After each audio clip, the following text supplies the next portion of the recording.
guys, it's me again, Jasper Amtalasan, and welcome to my second vlog.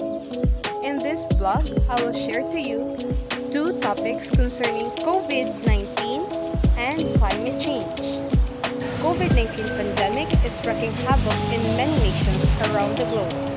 COVID-19 is influencing not only the lives of millions of people but also the environment.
COVID-19 has changed the way we live.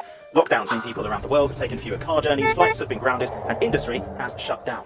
And you can see the difference that's made to air quality in some of the most polluted cities.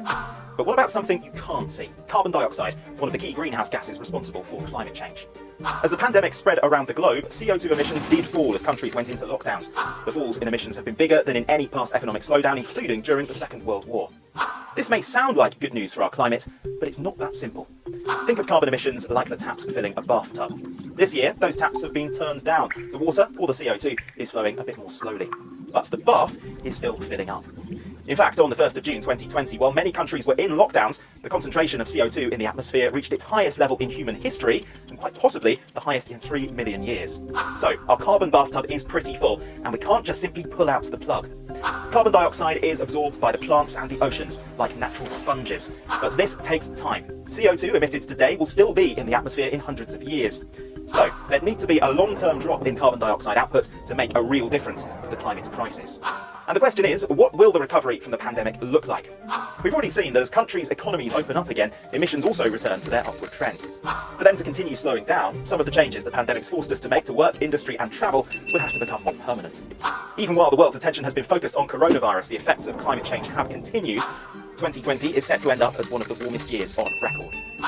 In the fight to tackle the climate crisis, it'll be up to governments and societies to decide whether the drop in CO2 emissions caused by the pandemic is the new normal or just a drop in the ocean.